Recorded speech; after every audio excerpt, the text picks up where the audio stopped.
I had to come up with a way here working inside of a small one-bedroom apartment to try to be able to paint and not feel chaotic.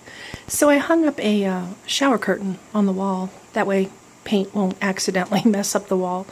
Put a bunch of tacks in the wall that I can just sort of hang whatever I'm working on, and then I can actually step back and get a look at it and see what I think.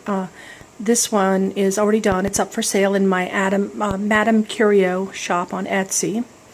And this one is a commission work, and it's almost done.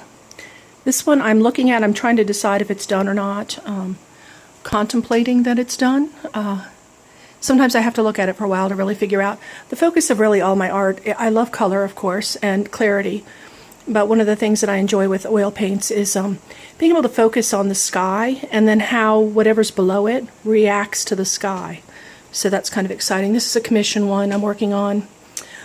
This is a portrait because I thought, you know what, I need to expand. I used to love drawing people, so I'm actually trying my hand at a self-portrait. It's barely worked on. It needs a lot of help, but other things keep getting in the way. This is another commission work that I'm doing, a sunset at Mission Bay with a sailboat, and all I did right now is just block down where the colors will go and where things will go, and then I'll work on the details of it, and I'll show you how I paint in the apartment.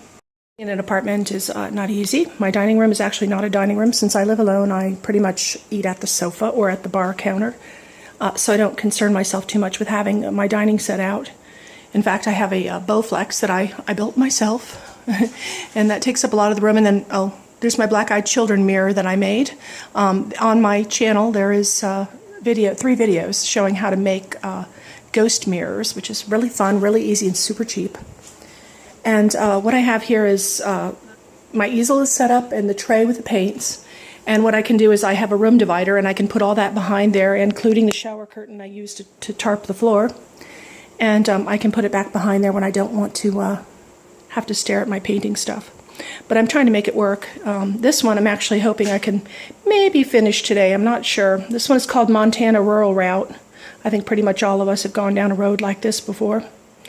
The sky needs a lot more. The sky's unbelievably dynamic.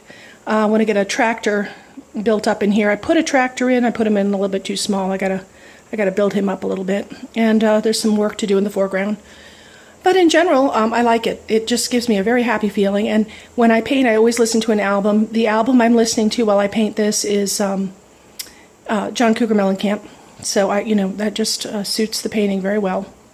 And I always suggest to people that if they get a painting that they listen to the album I painted it to, so they can get a feel for it. In fact, what I'm going to be doing is I'm going to be working on a painting, listening to music, and I'm going to do some video, very, very short blips of it, with the music playing and me painting at the different stages, so you can watch it unfold and then listen to the music when it's done. So look forward to that. And that's what it's like to try to paint in an apartment.